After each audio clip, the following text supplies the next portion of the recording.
Hello friends, my name is Marines and this is a reading vlog and review of Fourth Wing by Rebecca Yarros. This clip is coming to you from a little bit in the future of this project because I was sitting here thinking back on the clips I had already recorded and I realized that I wanted to both better introduce this book and this project. Fourth Wing is an adult fantasy novel. People are also calling it new adult because the main female character is 20 years old. That main character is Violet Sorrengail and she is the daughter of one of the military commanders in this world where dragons bond with humans, and that is like the primary military power. Violet herself has been training to be a scribe like her father for all of her life, but after her father passes away, her mother decides that Violet can't go to the scribe school. She has to go to writer school, which is super dangerous and like lots of people die. And so we watch Violet try and make it through writer school with very little training. She's like more petite than everybody else there, and she also has a physical disability. This book was first put on my radar because of TikTok. It was getting a lot of hype over on TikTok,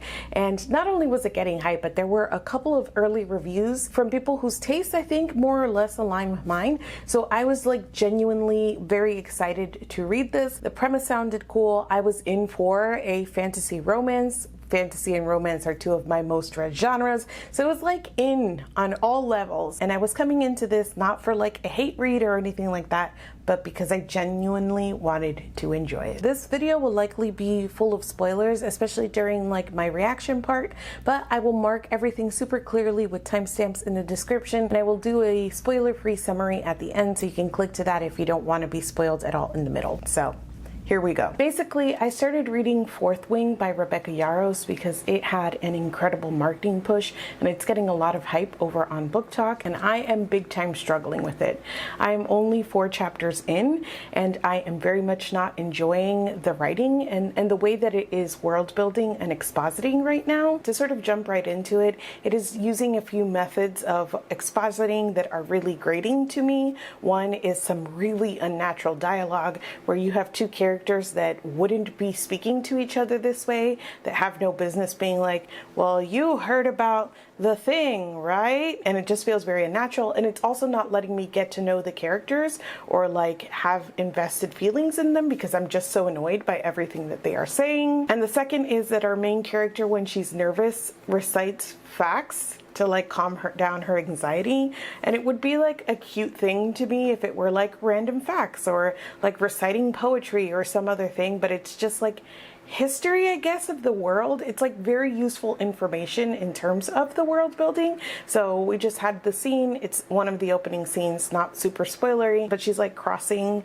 through a narrow passageway like way high up, and she's very nervous about it. So she just starts telling us like the world building facts that we need to know about this fantasy world. I rolled my eyes so freaking hard. The best part of this method of world building is that I'm not going to retain any of the things that she just recited at me, but that's what happened. So that's where I am right now. I made a jokey little TikTok about not enjoying this, and a bunch of people told me that it gets better, that it really takes off around the 30% mark, that it's fun. So I'm just kind of waiting to be swept away by the fun portion of this. Honestly, I'm like 50-50 on if I DNF at this point, but if I do a reading vlog, it will motivate me to keep trying. So right now I am about to go to the beach with my sister. Tomorrow's her birthday, and that's another reason I was like, okay, beach time feels like the right time to sort of like get through this. I will be very happy in the sun, having a great time. Actually, I'm like, and pairing it with this book I'm not enjoying. But you know what I mean. It just feels like good motivation. I did end up reading a little bit more this morning before I went out to lunch with my family. Today is one of those Saturdays though that I blinked and it's 5 p.m. I know the day is not over, but it's like mostly over. Anyway, I need to really sit down and focus on getting through this. I am clinging on to the hope that people told me that this picks up after about 30% or after the threshing happens. So I'm hoping even if I don't end up liking this, which is what I foresee. It won't be so drawn out as it is feeling at the moment. I'm at 22% now, and I've got my eyes focused on that 30% mark just to see if it picks up at all for me. I did want to complain about two things, and one is just the entire premise here and the build of the world. So we're at a military academy. It is pretty brutal and violent, but I think that there is something inherently nonsensical about this all. It really feels like violence for the sake of violence, for these sort of inflated stakes that don't have a good like rooting in our understanding of the world or internal like logic or fidelity. So we're at the super brutal military academy, and they keep telling us over and over and over again about this like perpetual war and how they're losing ground and how much they need soldiers. But at the same time, they're just like killing off a bunch of these people who are in the military academy. Like every day, bunches of these new recruits die.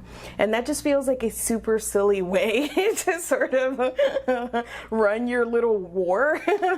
And I know that this is supposed to be like elite. You're weeding out the weaker soldiers to bring forth the elite, but I don't know that you kill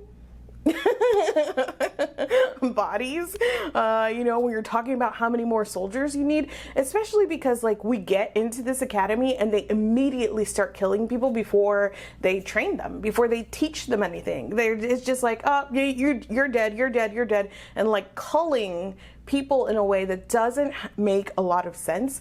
And it makes it feel like violence for the sake of violence. All of that is emphasized by how the violence is treated as well. Like the people who are dying are mentioned a lot, but in such an almost casual way. Like they don't really matter. They're sort of like nameless and faceless. And so it doesn't really feel like the violence has a point other than like being like, ooh, look at this dark, dark world and this dark, dark military academy. And it rings even more hollow because it is a military academy, because it's almost like the author is like inadvertently stepping on what could be commentary about the violence of a military complex, but it's not that.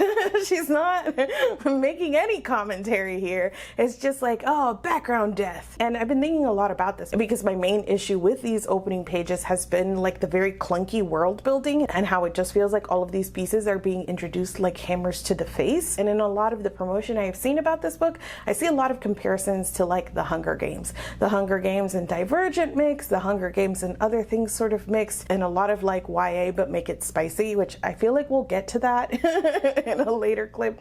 But right now I want to focus on like that comparison to the Hunger Games, because the violence in the Hunger Games had a point. The violence in the Hunger Games was like front and center, and Suzanne Collins did such an amazing job at making us care even for the side characters that we met briefly, or even for the side characters that we didn't meet, that were part of like the initial people who were killed as soon as we get into the Hunger Games arena. Like even those first tributes, you feel something for them because of the way that Collins built out the world and our understanding of the mechanics of the game. The Hunger Games are really gritty. It's age appropriate, it's still YA, so it isn't like gratuitous, but it is gritty. So it's very interesting to me that people are comparing Fourth Wing to the Hunger Games, because while there is a lot of violence here in Fourth Wing, the words that people will most often use to describe this, like fans of this, people who enjoyed it, is like fun and fluffy. Like I got a ton of people talking about like how fun this is, how entertaining, how fluffy,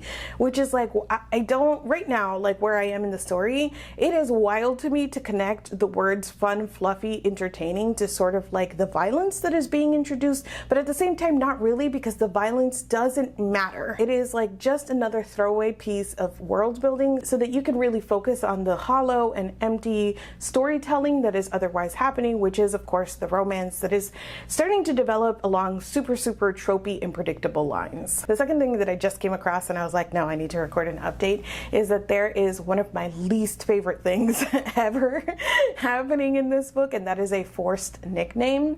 And right now it is coming from the main male character, who is still at this stage sort of an antagonist or rival. Like it's telegraphed to the reader that that is actually not the case. The main female character still believes that he is like an antagonist or a rival. Again, super predictable, very tropey, very telegraphed to us, but for all intents and purposes, he is right now sort of a rival to our main character. So it has not quite reached this level of like a love interest putting a nickname on the female character that she doesn't want, but it's gonna get there. And I'm already so freaking annoyed. I am especially annoyed because the nickname is so stupid. Her name is Violet, and he calls her Violence. And the first time this happens is when they're doing these like matched fighting things, and they're like forced to do this. Our main female character like barely wants to be here anyway. She's being forced by her mother to be here, number one. Number two, the only way for her to really get out of this situation is to die, so she has to participate in everything that is going on. And number three, she's being forced to participate in these fights. So the fact that they get out on the mat and it's her, the female character, the main male character, and he's like, I'm gonna call you Violence because you're so violent. And it's just like, is she? This is so stupid. This is not even like a thing that is true about this character so far that we've seen. It is not witty. It is so stupid. I hate it already. And that is on top of how much I hate the trope of having the main love interest call the female character a nickname she doesn't want, and we pretend that that is cute and not like the early sign of the violation of her will and her agency and her consent that it often is in these stories. Just like the freaking hugest red flag that there could possibly be is this man immediately saying, I don't care about your wishes or about what you want to be called. I'm going to call you this other thing because that's what I want.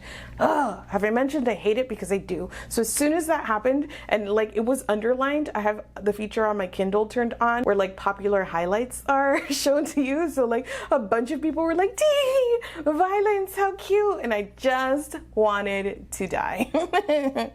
I know that is a pet peeve of mine. You can't grow up with the name Marines and not have strong feelings about the way that people either butcher your name or try to saddle you with names that are not your own. So I have very strong feelings about how unsexy this is and how rude it is and how disrespectful it is. So it being a trope specifically in romance, I hate it.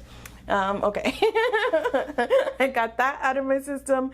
Now I have to read more. I'm going to try and get to like 30 or 35% and past the 30% mark so I can come on here and let you know if the promised uptick in pace happens. I made it to almost 40% of this, and for a bit there, I was just kind of sitting around trying to think about like why this was feeling so particularly painful for me, because the writing isn't good. It more than anything is a little messy and amateurish, but it isn't like terrible. It's not like the worst thing I've ever read before, but it is feeling like a chore to get through this. So I wanted to sit back and try and figure out why I was feeling this way. And I came back around to the fact that I cared about nothing and no one at this point.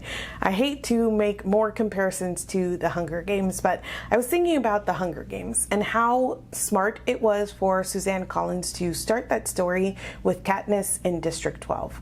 And we get so much like character building and world building in a short amount of time. Just seeing Katniss be herself in 12 and interact with people in 12 and have that scene with Gale out in the forest and hunting and watching her rebel even in the ways that she can, even though her life is super constricted, because in the small rebellions that she takes in her day-to-day, we see her having agency within the story. We see her personality through those rebellions, so that by the time that we get to the capital and to the game and all of the agency is taken away from that character, we've had enough of an introduction to get to know this character that lack of agency doesn't weigh the story down. I think also at the beginning of the Hunger Games, you have the emotional shortcut of Katniss volunteering as tribute for Prim, which is immediately going to like tug at the heartstrings, but it is also a really great way to get us immediately invested so that as we see Katniss off, we're already like our hearts are already with her because of the reason that she is going off on this journey, right? She has volunteered, and even though it's not much of a choice, she made a choice that endears her to the reader. I'm comparing this to all of the beginning of the story and why I feel like I have no emotional entry point into the story and why I care so very little about Violet. We never see see her outside of just like being in this military academy. We don't really have much of a sense for her personality. We get told that she was studying as a scribe and she likes books a lot, but there isn't that same sense of like seeing Violet in any way that speaks to her personality. And she's immediately in the school where she's got very little agency. We never saw her sort of exerting any agency. So it feels like I'm being knocked around as the reader in the same way that Violet is in the confines of her own story. And again, I don't feel very much of an emotional entry point. Like she could fall off the parapet or the dragon in the next page and I'd be like, there isn't that emotional connection. So it becomes very difficult to continue reading on in the story,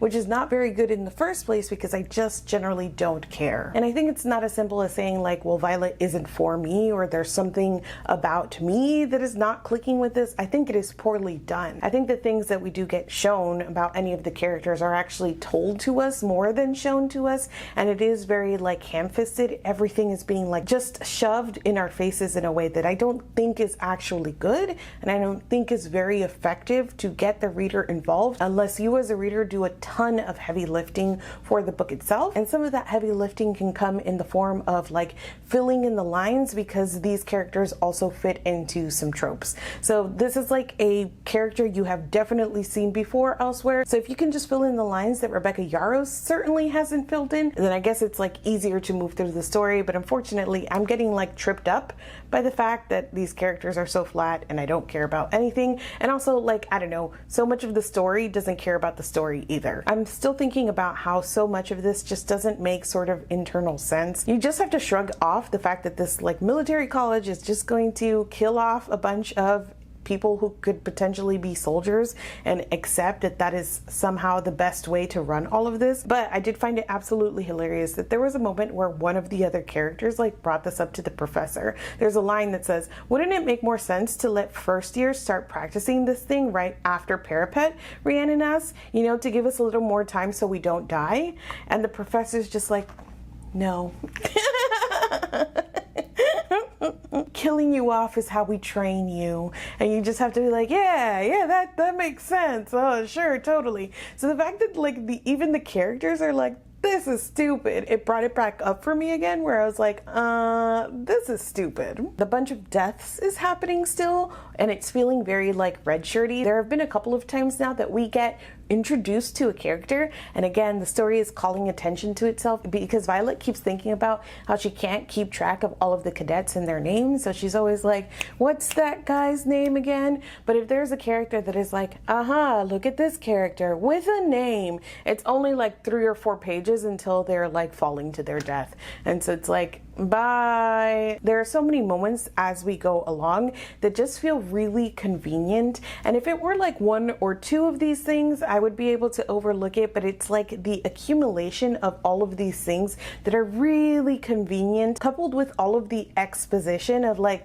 let me tell you this thing, and then the plot going like, wow, isn't that convenient? And that's how the story is feeling to me. There have been a couple of things. One is that her brother wrote like this whole like instructions for writing school that she inherits, and the best worst part is like, I think the story has almost forgotten about it. Honestly, it's not like that useful, but it's useful when it's convenient, sort of thing. And the other thing is that like anytime Violet goes and like takes a walk around this military school, she happens to be in a really convenient place to like see people sneaking around. Like every time she's out there, her love interest is out there also sneaking around, and they just happen to be in the same location where she can be like, I caught you sneaking around again. And it's like, that's convenient. Truly, at this point, I have 2 suggestions for a drinking game as you're reading this. One is drink every time you think, well, that's convenient. Or 2, you can drink every time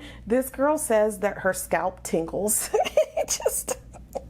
I feel like for people who are not going to care as much, that all of the set pieces that are propping up the story are incredibly flimsy, right? And all of this world building is a little nonsensical and a little convenient and a little clunky. What they're going to focus on is like the characters, and specifically I think probably the romance, the character interactions. But I'm not having a great time with this either.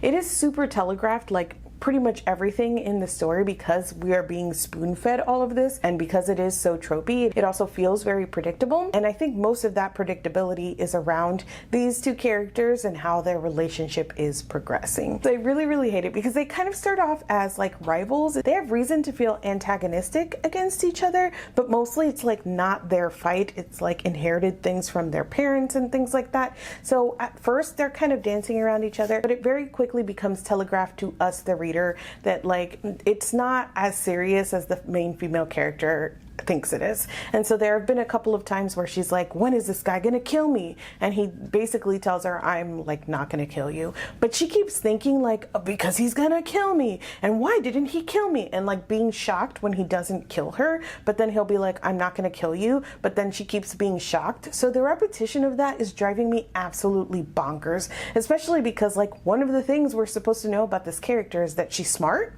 So the fact that she's like not being super observant about like what's going on here, and that she's being told these words of like him being like, I'm not gonna kill you, and her being like, but when is he gonna kill me? It's driving me pretty bonkers, and it's manufacturing tension between these two characters that otherwise don't really have a lot of tension going for them. It's all really coming from Violet being kind of oblivious at this point. The other worst part of this, which all of it I guess are the worst parts of this, is that like in her head she's like, this guy's gonna kill me, but he's so hot. And this happens like multiple times where she's like, he could break my arm right now and he's got a knife to my throat, but ooh, he's so hot, in a way that I'm just like, oh my god, FFR right now. It is so cheesy, it is so clunky, it doesn't feel like sexy to me. It also doesn't feel like adult or even new adult to me. This feels so YA. So that's what the scalp tingles are, is that every time this man is around, she gets like the ooh, but she describes it as scalp tingles. And it's not even like when he's around and she can see him. Like sometimes she just knows that he's looking at her and she feels scalp tingles and she's like, ooh. He must be around. And honestly, the thing here is that it feels so cheap to me. It just continues to feel so cheesy to me. Whether or not somebody else can have fun with this, I can't say. But I honestly like looking at this and thinking that this is good or like 5 stars is a little bit beyond me at this point, because it is so sort of amateurish. It is so repetitive. If you're telegraphing romance because your main character gets scalp tingles every time the main male character even looks at her, like, I don't know, that just feels like super cheap. I'm not enjoying it. As I mentioned, there were people who told me to wait around the 30% mark because that was when it really took off. I don't know that I would say that it took off, but there are a couple of things. So around the 30% mark is when the dragons enter the picture as characters. And so far I am enjoying the dragons that are connected to our main character. The thing is that like the dragons can be rather flat and one note and still be super charming in a way that her characters are flat and one note and are less charming. I don't know. I don't know if that's fair, that like you have the dragons just being like grumble grumble and I'm like but it's not working as well for the characters, which reminds me there is like a second love to this triangle. It's her childhood friend, and like she very quickly figures out what her feelings are around there. But the characterization for Dane is also so flat and so repetitive, and it isn't even that I like dislike what is happening there, because there is a way that like that dynamic could have been compelling. You know, this childhood friend that is so focused on like protecting her and is so focused on what he thinks that she is incapable of, that he's like sort of stifling her and stifling anything that could be potentially blooming between them. See, when I say it, I think it sounds really cool, but Dane is so incredibly one note at this point. Every time he enters a scene, he's like, run away, we gotta protect you. He has the same like 3 lines that we hear over and over and over again. And at this point, I'm like, not only am I annoyed with him for the reasons that the story wants me to be annoyed with him, I'm annoyed for out of story reasons because of the repetition. But anyways, the dragons are cool. And I think the reason that people say it picks up here is because we get introduced to more dragons, and also like stuff happens. Stuff was happening previous to this. This feels more like action driven because we finally get the threshing, which is like the thing they have to go through in order to see if they will be bonded with a dragon. There are not enough dragons to bond every writer, so it's like a whole ordeal. And I will admit that there was one point that I found hilarious, but I felt like I was probably laughing at the book and not with the book. Like I really couldn't decide if it was supposed to be wacky and goofy or if this was like serious. But then like at the same point, I'm cracking up because this is so wacky, and then like a dragon would like blow fire and like murder someone, and I'm like, wait, is this serious? Like I cannot get a handle on the tone, but I think it is because I'm laughing at the book and I'm not supposed to be. So like this particular sequence is like the dragons are like looking at the riders to get a first impression, and all they have to do is like pageant walk in front of the dragons, but then also they're like instructed to talk to each other, to like have banter so that the dragons can get like a sense of their personality. So we're just doing this like pageant walk with these like characters like bantering back and forth, but also for some inexplicable reason some people just say things that is obviously going to get them murdered. They're like just being jerks. Like, even if you are a jerk, wouldn't you like not be a jerk in front of the like dragon riders who are judging your personality? This is like the personality portion of the pageant. You're just, and so I was like cracking up at them like walking by and be like, hey guys, I'm cool. And some of the dragons are like, boo, hiss. Okay, like the challenge after that includes them like going and like finding a dragon, like looking around amongst the dragons until they feel like that bonding connection with their dragon. There are a lot of ways that like the military school has rules, but like the rules are very conveniently applied within the book. And this is another area where it feels like Yaros almost accidentally stepped on what could have been commentary about the military and like how some rules apply and some don't, and who the rules apply for. But it feels like a tool in her story that is just also convenient. Like the rules are dusted off when she needs to be like, well, actually you can't kill me because the rules. But then like every other page the rules are ignored. So like don't ask me about like the rules of anything, but apparently in this portion of the games, like maybe you can kill other cadets, I don't know, whatever. There comes a point where like other cadets decide to kill a specific dragon because it's like a smaller dragon, but like the logic behind why they would is there is no logic. There is absolutely no reason why these people would try and kill a dragon other than like the story called for it. And again, so many of those kinds of moments happen. I do have one good thing to say about this portion of the book, and that is that it had a bit of a twist concerning the dragons that I did not see coming. I suspected something about the super special dragon that I was like, obviously this is going in that direction, but it changed just enough that I was like, oh, that was cool. So yay. I was kind of hoping that like this side of like being bonded to dragons that we would maybe get a little more away from like military academy. I don't know why I thought that would be a thing, but it's not. Like we're back there training again, so I want to finish this by tomorrow. I'm at 40%, almost 40% now. If I can get to like 50 or 60 before bed and then finish this off tomorrow, I'm sending all the good vibes. Let's go. I did make it over halfway. I am now at 52%. I read most of that last night, but I did wake up this morning and read a little bit more before I had to actually get out of bed and get ready for the day. I went to my mother's house. We all went to church together, and then we had like lunch, early dinner for Mother's Day. It was great, and like the entire time I had in the back of my head like how excited I was to come and record a clip just so I could tell you more of what I am experiencing. In this like chunk of about 35 to 45%, there were a couple of good moments that I was like, oh neat, I didn't entirely see that, or I like the way that that went. However, it is almost like astounding to me how much Rebecca Yarros tends to like suffocate even those good moments. And usually it's by following up a significant scene, a scene where something has actually happened, with a lot of people like standing around and expositing, usually like recapping the thing we just saw happen and then adding a lot more useful information. And this happened twice in this chunk where it was like,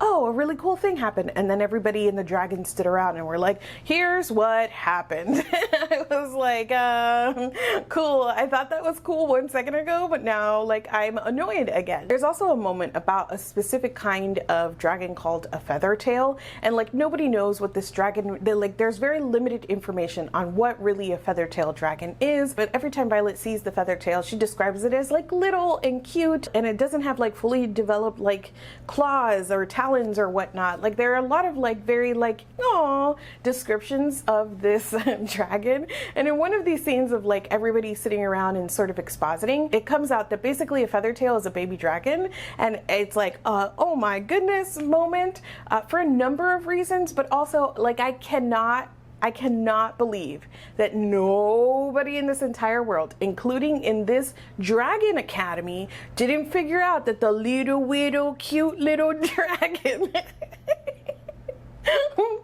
was a baby dragon. Like nobody connected the dots to like, maybe this little baby dragon is a baby dragon. It's so stupid. At about the 50% mark, we get a very lazy passage of time. It's like November went by and December went by and nothing happened. Nothing happened at your murder college with the dragons in like 2 months. Nothing significant happened, where like previously every page it was like 10 people died and a dragon roasted another, and I was just like, really? The whole like dragons roasting people is like wild to me, because we get a scene where we see that when like a dragon loses their rider, it is very emotional for them and it can be very bad for the dragon, and yet they're like other dragons killing other dragons' riders, and it's not ever really sort of addressed. There's a throwaway line about an unnamed cadet getting too close to some dragon and the dragon just roasts this cadet, and I just imagine that dead cadet's actual dragon being like, bro, that was my rider. But you know, that's not discussed. It's just like, yeah, dragons might kill people, but also 2 months have passed and nothing happened. And the best part is that we do the lazy passage of time, which I hate, but then we like tune back in and they're on the sparring mats. They're still just like learning how to fight. And we specifically tune into this scene for what I can identify as two main reasons. One is to watch the main love interest spar without a shirt on. Like I don't begrudge that in a romance. Like you have to tell me, like, sure, tell me how hot this man is or whatnot, but you're gonna skip over 2 months after like some of the most exciting action sequences so far and be like, nothing major happened and now we're here again and he's half naked, and that, yeah, what? Like the pacing of that is weird. Another thing that happens in the sparring scene is that there's like somebody who is coming after Violet who's like, I'm gonna kill you, I'm gonna kill you, and as they're like bickering, right, and he's like, I'm gonna kill you, some other random character just walks up to this bad guy and offers him like some orange. He's like eating oranges on the sparring mats. We're not like in the kitchen or anything. He's just like eating a snack while they're sparring, and he like offers some to the bad guy, and the bad guy is like, get that away from me unless you want me to end up in the infirmary, because I am in fact allergic to the oranges that just appeared in the scene. I swear to God. We're just in the scene and someone offers him oranges and he was like, that will send me to the infirmary, and then they just keep bickering about like whether or not he's going to kill her.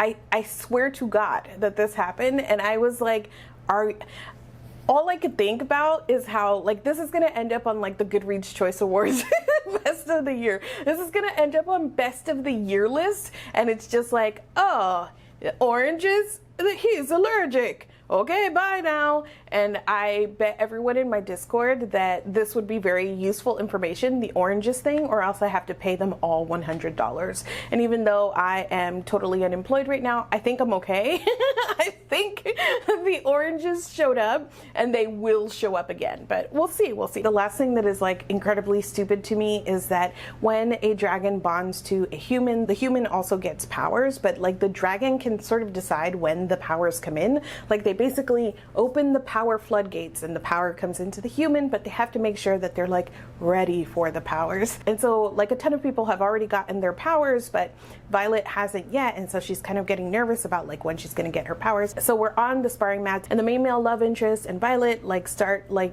also bickering at each other because he's being overprotective and she's like failing at certain training things. It's an argument that they have definitely had before. And then the main male love interest like turns around and walks away, and she audibly gasps. And then after that exchange happens, she hears her dragons in her head say she's ready for her powers, because I guess she like stood her ground and didn't lose her temper, and that was how they decided that she's ready for her powers, because she had this argument that she has definitely had before.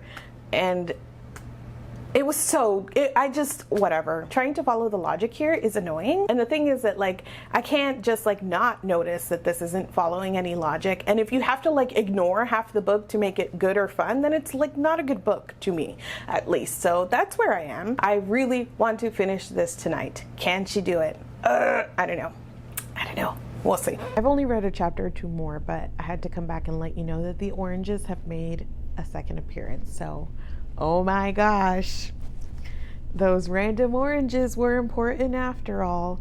And since I'm here, I will also say that we got our first like kissing scene. I'm very like, I didn't super like it. It kind of made me uncomfortable on one hand, and on the other hand, it was another thing that didn't make a lot of sense to me. We've been told this whole time that the dragon chooses like when to channel power, and like Taryn, the dragon, kept saying that Violet wasn't ready, and then he was like, oh, she's ready now, in that one scene that I already talked about that was stupid. And so he like starts channeling power, and then at the same time Violet gets like a rush of lust, because apparently her dragon and the dragon's mate are having dragon sex. Why? I don't understand why the dragon would choose at that moment to start channeling. Why would he be like, oh, I'm gonna channel, open the channel, and then go have dragon sex? Is it like the channel on a time delay? Did he start it like an hour ago and forget what he was doing and then go have dragon sex, and then the channel kicked in? Like, nothing about that like series of events makes sense unless the dragon was like, and this will be fun. So okay, of course Violet gets like the rush of lust because her dragon is having sex, and she of course runs into the main male love interest, because everything happens in this book of course, and they get all like horny for each other and they start kissing, and Violet is like vaguely aware that she has feelings for this guy sort of apart from the lust, but the guy doesn't know that. Violet doesn't use her words at all, but also he's like not buying it. So he's like, we can't do this while you're under the influence of dragon lust. And the fact that their like first horny scene together is in fact under the influence of dragon lust is like not the super sexiest thing I've ever heard of.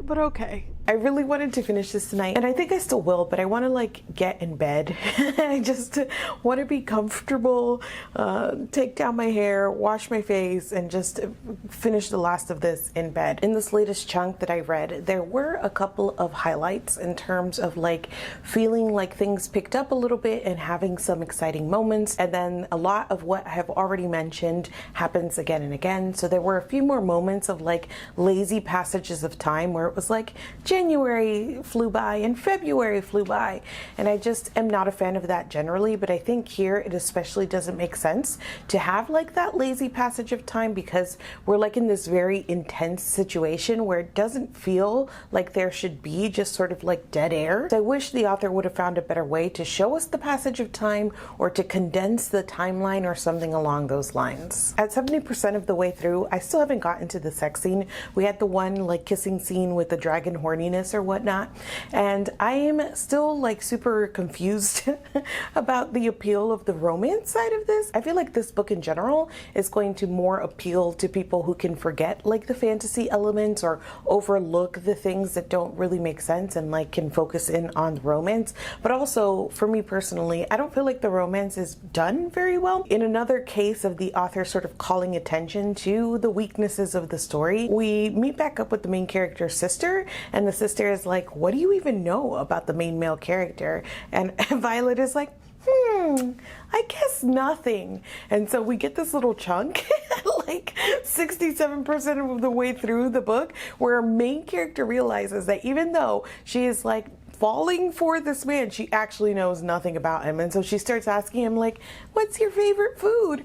And I just had the most like eye-rolly moment, because like Violet doesn't know anything about this man, but neither does the reader. I can do insta-love and insta-lust. I actually like it as a trope. I read urban fantasy and paranormal romance, so like a mated thing is also right up my alley. I can do insta-love and insta-lust, but there is a way that one, that has to build from a certain point. Like you have to then, even if that is your starting point, like this initial attraction, like you still have to build all of the other beats of a romance as you go. You can't get 67% of the way through your book and be like, oh, I guess we know nothing about this character. Like that is not a satisfying build to a romance to me. And even in an insta-lovey situation, I don't like any romance that sort of overly relies on like tingles because it's not even like rooted in like, I'm so horny, he's so sexy. It's like this unnamed like scalp prickling, like I don't know, a jolt of electricity every time he's around. Like that sort of almost like magical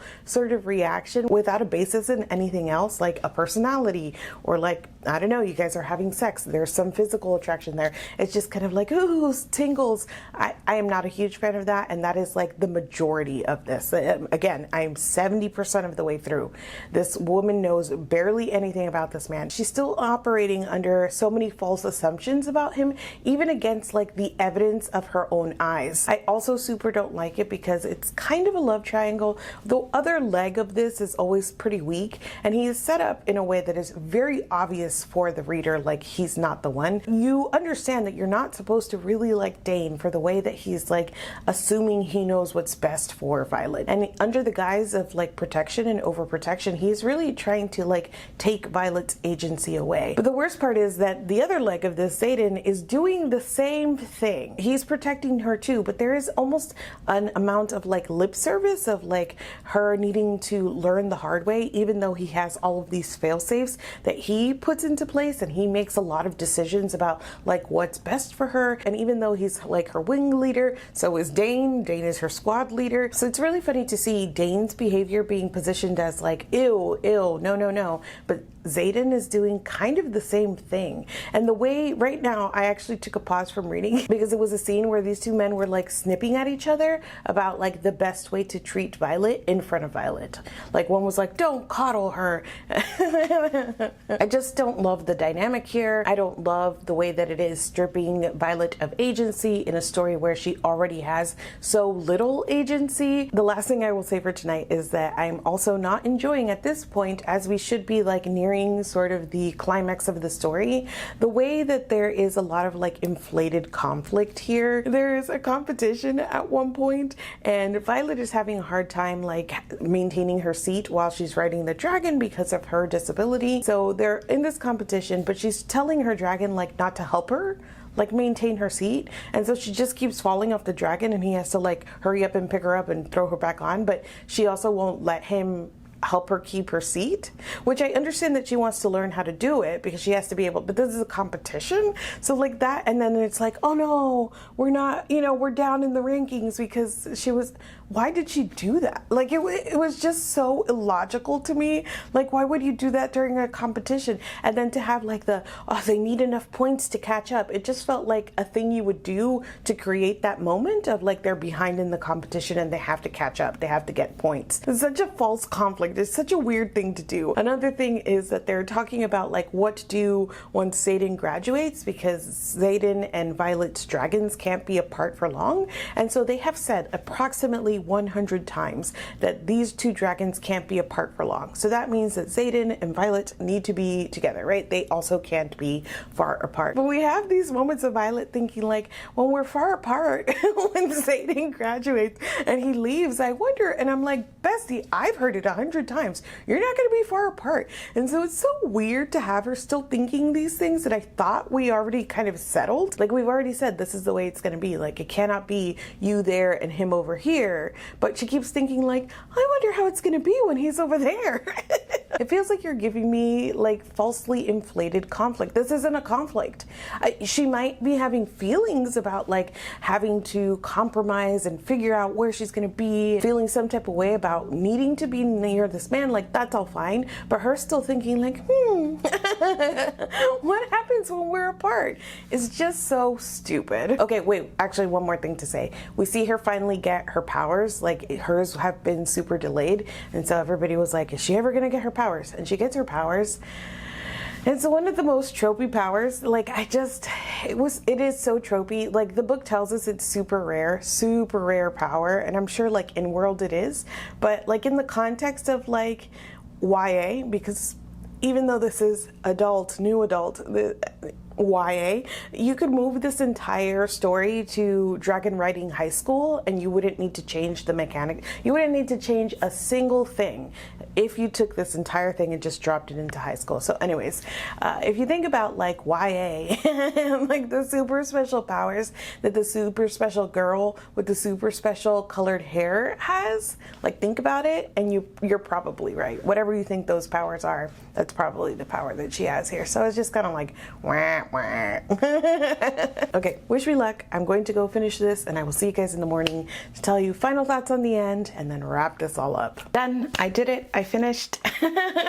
When I left off last night, I was heading into the first of, I think, 2 sex scenes in this whole thing, which I like highlight because people are talking a lot about the romance and the spiciness of this. Like, that sex scene wasn't going to work for me anyways because I have little to no investment in these characters for all of the reasons that I've talked about. And so we get to this sex scene and I disliked it, but for a couple of different reasons. So for one, it really highlighted to me how poorly paced this entire thing is, that we were getting this moment at 70%, which is kind of what you can kind of do in like a slow burn sort of romance. But the fact of the matter was that we got to this point and then they started this whole like, well, okay, we can sleep together, but don't fall for me thing at 70%. Like, it's been months now.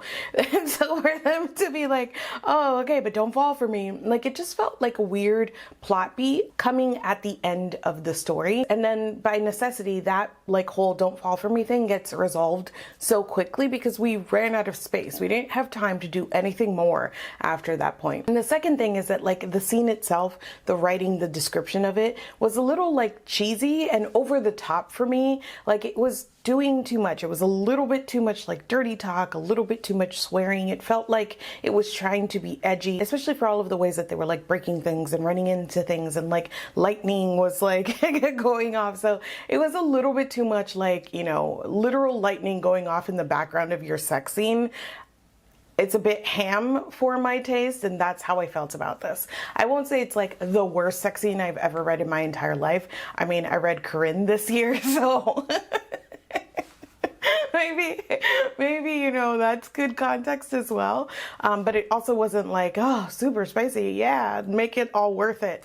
Not to me, at least. We get to the end and it turns out that a bunch of people have been lying to Violet the whole time. Fine. This is a fine sort of progression of the story we've gotten already, but it left me really wishing even more that our main character, who is supposed to be so smart and so astute and so like book read, picked up on stuff faster. Like, the fact that we get all the way to the end and everybody's like, and everyone lied to you, and she's so like bamboozled by this, especially because the underlying thing that she's bamboozled by is that the like military college of the war regime is bad actually, and she's like, what? Bad actually. And the thing is that there have been all of these hints, like her father left her a bunch of like written hints. It was so like ham-fisted throughout the way that it kept talking about this book, that I was just like, I hate feeling like I'm too far ahead of our main character, and I felt that way here. And it's especially annoying because this is supposed to be like a super smart main character. So like the end where everybody was fooling her just kind of emphasized that. The final battle scene does pick up the action a lot. Like a lot goes on. There are some major character deaths. It is very fast paced, and then we end the book itself on a bit of a cliffhanger. So I can imagine that a lot of people, even if they struggled through some of the beginning or they picked up on some of the weaknesses of the beginning, I feel like it ends pretty strongly and it ends on a cliffhanger, which I think can often sort of inflate the impression of the book or like your enjoyment of it. If it ends strong and you're like, well, now I got to read the next one, like it can leave a more favorable taste in your mouth. And I can imagine that that happened here for a lot of people, because I too was like flipping pages a lot faster at the end than I was at the beginning. So that's my spoilery reaction to all of this. Here is my general review of this book, which I am giving 1.5 out of 5 stars. I did not enjoy the pacing of this. The first 30% of this book was almost painful to get through because of the super clunky way that it was setting up its world and its stakes. The exposition, the info dumping, especially in some really forced dialogue, was truly like cringeworthy. And then the more that I got of this like world building, and as I was quickly immersed into this world college, and as I understood the structure of this world college, the more I was just like, okay, there's like a very like fundamental thing here that doesn't make sense to me. I just can't come to terms with the fact that this kingdom, right, that is involved in sort of like this perpetual war and is like dying for soldiers to protect their front lines or whatnot, is just also sending their young people to die in great numbers and for like really weird, contrived and strange reasons. Like they die because they can't cut it in war college, but they just got to war college. Like nobody has taught them anything and they're already like 2 week die. Like, I don't know, that you don't have an infantry. Like, I can't believe I am advocating for this on behalf of the war college, but you don't need like bodies, cannon fodder. You don't need like service. You're just gonna kill a bunch of your young people when you are like done. None of it makes sense to me. And it is not something I can just like think about and put aside, because the story keeps calling attention to all of this death. There's so much background death in this, it cheapens all of the stakes of the world, right? I can't take it seriously that all of these people are dying when the story itself treats it as very rote, very like, oh, 3 more people died, 10 more people died, somebody I don't know whose name, they died too, and you don't have any investment. This death all feels like it's behind a curtain, and because the pacing is so poor, we also get like a bunch of like lazy passages of time, like especially towards the second half of the book, where it's like another month passed by, another month passed by, and I was like, wait, like, I don't know, aren't people dying? This is war college. What do you mean nothing of significance happened for 2 months and we can just jump over it? The stakes and the pacing did not work, and they did not work well together. In the second half of the book, we also see this in the way that there is some inflated conflict. Like there is friction between characters that like should be resolved, that feels really obvious to me, that we actually talked about and being like,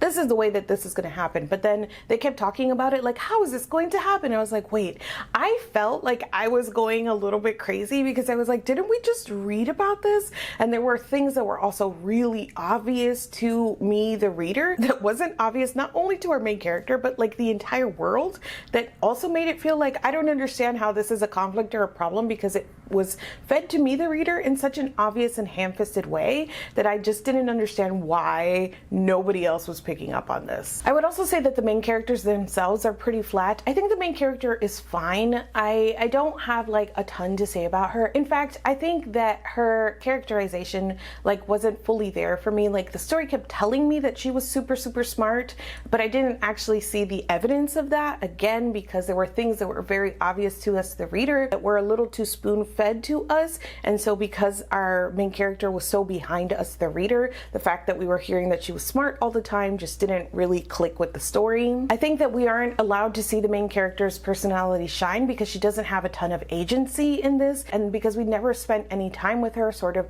outside of the context of the war college, we can't really see a true arc for her. Like she tells us that she's going through all of this change, but we don't see it because we just immediately see her in this context. And really, like the reactions that she's having at the beginning are super similar to what she's doing at the end. I just didn't see any true growth for her.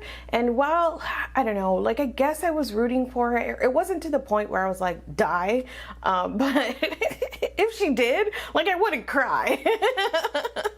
The main male love interest also suffers from like broody bad boy syndrome, where he is so aloof and remote, which which also means that we like don't know anything about him. He's just kind of there growling in the background a lot. And it's another one of these cases where our main character is being completely obtuse because she's like, he hates me, he wants to kill me, but he's like constantly like rushing to protect her and like checking in on her and doing things for her. So like we know what's up, but the main character, even when he tells her in so many words, like expresses things like, I'm not going to kill you, she's like, but when he tries to kill me, and I was just like, please, this is so painful. This literally is hurting me to read. So like I didn't enjoy the dynamic between the two of them. I didn't really enjoy either of them separately. The story did have a couple of highlights for me in terms of like moments where I was like, oh, I enjoyed a scene, or I got like close. I got to the like border of enjoying a scene. I could almost feel it bubbling up in me. It was a few of like the action scenes, particularly with like the dragons and whatnot, that I was like, okay. But usually that momentum was choked by the author falling right back into her super exposition heavy writing. There were a number of times where we got this really great scene only to be followed up by people standing around like in a circle just telling us what we just saw in that scene, and like going over every detail, explaining everything, explaining the significance of the scene in a way that I was just like, I almost had fun and you ruined it. 1 to 30% in pain. I almost DNF'd. I was like, not even a review is worth it. Like 30 to 40% was an uptick, 40 to 50 was a downtick, 50 to 60 was an uptick, 70 to 80 was a downtick, and then 80 to the end was an uptick. So that was like, and I'm not just saying like in purposeful sort of momentum of the story where it felt like the author designed it that way of like highs and lows, but I'm talking about like the effectiveness of the story. The first 30%, like things are going on. They just got to work college, their training or whatnot, but it's just so slow, so clunky, so unenjoyable to me, and then et cetera, in terms of like how patchy this experience was. And unfortunately, those like high points weren't enough to negate or balance out the low points, particularly because I did not enjoy the writing overall in here. There was so much internal logic that felt missing to me here that I just feel like if this had been developed a few more steps, if it had been tightened, if it had been rearranged a little bit to really get the pacing down, 70% of her writing is fine. Nothing to write home about, not super descriptive. 30% of it is actually pretty convoluted. There were a lot of times that I had to go back and read sentences to try and figure out what she was saying, and it was often because she was like naming too many things to keep like the subject of the sentence straight, or like the construction of the sentence was weird and so the meaning got lost, or things along those lines, where I would be like in a good groove of like her very simple writing and just kind of getting through it quickly, and I would hit like this roadblock of a sentence that I would just be like, what? To go back and be like, so, you know, not totally enjoyable either. I really didn't like the dialogue. It doesn't help that the like prevailing thing in my head about the dialogue was that it was a vehicle for this like really clunky info dumping. There will be some lines in this that are just like burned into my brain. We are at the end of the book, right? And like a big reveal has happened, and our main character is like in shock, and she's like, no, that can't be. That only happens in fables. And the other character is like, no, it's true. And she's like, it's true, like the fables, like the fable that says, and then she just like recites the whole fable. She's like, the fable about this, that fable, and then other characters like, yes. And I was like, oh wow. Real smooth, really, wow, I didn't even see that information you wanted to give me. Also, the fact that like to calm herself down, she recites facts, which could be like a cute character thing, right? Like she recites facts to calm herself down. That would be funny if it were like types of plants or like whatever it might be that is just like random information, but the fact that it is actually useful world building information is so freaking cheesy. I cannot believe this woman did that. I cannot believe she thought, oh, I know, I will have my character, like her whole shtick to be that she recites world building information. I can't. I cannot. If the rest of this book were good, but that thing were still in this book, I could not give this book 5 stars. Based solely on reciting world building information, that's an entire star docked from this. I mean, it doesn't matter because I didn't enjoy it and I'm gonna give it a 1.5, but I'm just saying, if the rest of this were like amazing, I'd still be like only 4 stars. This was not good at all. And I thought a lot as I was reading this about like how fun it is, because people kept telling me on the TikTok that I made that they were having fun, and sure, it wasn't good, but it was fun. But I like personally did not have a good time, and that's because this book was so not good. It was actually distractingly bad. But otherwise, like, I felt like this was so hollow. This was so empty. I always like to say, like, why would you like this book even though I didn't? And I'm having such a hard time identifying like what it is about this book that is enjoyable, partially because I had such a bad time with it, but also because I literally cannot think of like what this did well. Even the things that it did well for a moment, it almost immediately like backtracked on and just double backed and killed that enjoyment. So I wish I could tell you like, hey, try this out. If I will say lots of people love this. I am so far very much in the minority here. So like, you know, you don't have to take my word for it, but I also can't tell you like why you might enjoy this. I don't know. Thank you so much to my Discord, because I just like very randomly was like, want to buddy read this? My buddy reads in that Discord are very off the cuff. A few people were like, yeah, let's do it. So a bunch of us were reading this all together, and they had such great insights, and they made me laugh, and they encouraged me to finish, and they heard all of my grousing, like unfiltered grousing about this book. So thank you to my Discord so much for all of that. And yeah, thank you to you guys too, because now you also had to hear my edited grousing. If you have read or would like to read Fourth Wing by Rebecca Yarros, let's talk down in the comments. Thank you so much for watching this video, and I will see you guys soon. But it was so delayed and so built up just for it to be like the trope you expected, which is honestly like pretty much how this whole book is going so far.